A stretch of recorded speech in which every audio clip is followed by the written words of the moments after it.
Raju computer take and আইটিতে সকলকে স্বাগত। আমরা আজকে মাইক্রোসফট অফিস ওয়ার্ডের কিছু কাজ দেখব। তার ভেতরে আমরা মাইক্রোসফট অফিস ওয়ার্ড ওপেন করে নেব, নিয়ে আমরা পেজে কিছু লিখে নেব। লেখার পর আমরা এই যে লেখাটা মার্ক করব। মার্ক করার জন্য আমরা এখান থেকে সিলেক্ট অপশানে এসে এখান থেকে সিলেক্ট অল বলে আছে, এখানে সিলেক্ট অলে ক্লিক করলে লেখাটা টোটালি মার্ক হয়ে যাবে। অথবা আমরা এই লেখাটা মার্ক করতে পারি মাউসের অপশান দিয়ে। মাউসের লেফট বাটন চেপে রেখে লেখার উপরে নিয়ে গেলে ততটুকুই মার্ক হবে, এই যে। অথবা এটা আমরা কিবোর্ড থেকেও মার্ক করতে পারি। কিবোর্ড থেকে মার্ক করতে হলে কিবোর্ড থেকে Ctrl+A চাপ দিলে এটা টোটালি মার্ক হয়ে যাবে, মার্ক বা ব্লক যেটা বলি। এখন আমরা এটা কপি করব। কপি করার জন্য আমরা এখান থেকে সরাসরি অপশানে এসে কপি করতে পারি। এখানে কপিতে ক্লিক করলেই কপি হয়ে যাবে। অথবা আমরা মাউসের রাইট বাটন ক্লিক করব, ক্লিক করে এখান থেকে কপি আছে কপি করতে পারবো। অথবা কিবোর্ড থেকে আমরা Ctrl+C চাপ দিলে এটা কপি হয়ে যাবে। কিবোর্ড কমান্ড শর্টকাট Ctrl+C, এটা কপি হয়ে গেছে। এটা এবার আমরা রাখবো, যেখানে রাখবো সেখানে ডাবল ক্লিক করব, অথবা এখান থেকে ডাবল ক্লিক করলেও আসবে, অথবা লাইনের শেষে এসে এন্টার প্রেস করলে এটা নিচের লাইনে চলে আসবে।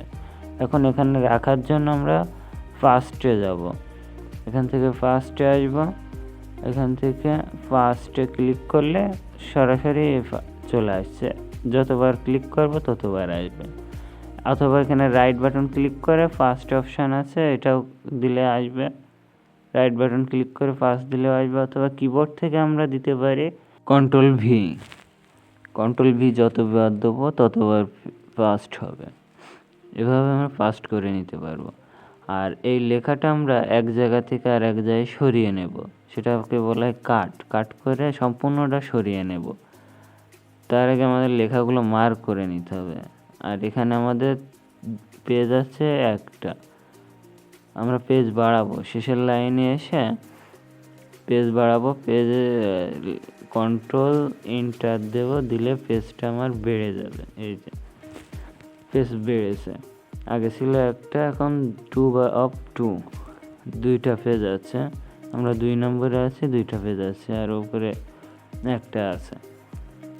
এখন আমরা উপরে এই যে এখন উপরে 1 নিচে 2,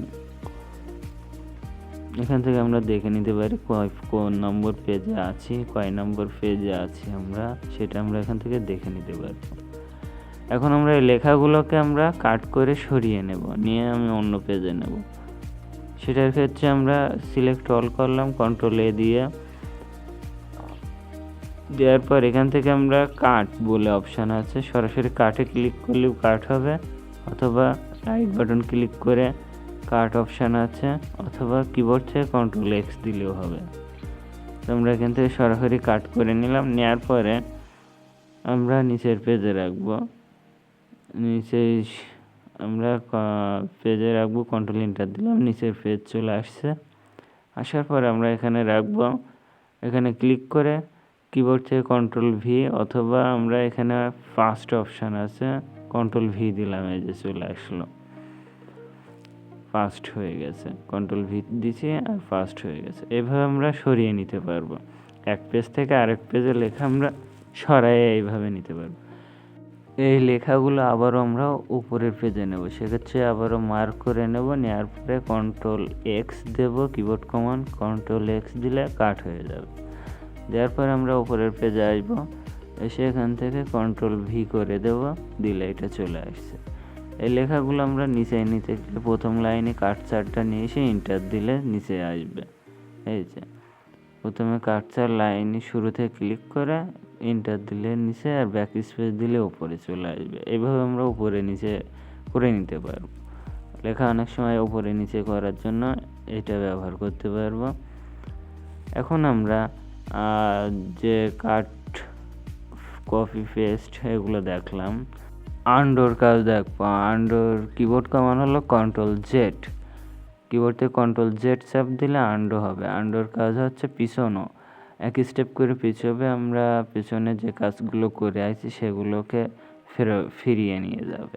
এই যে আমরা শুরুতে এই পেজে ছিলাম, একটাই লাইন ছিল, এটা হচ্ছে আন্ডো করেছি বলে। রিডো, CTRL-Y দিলে রিডো আসবে।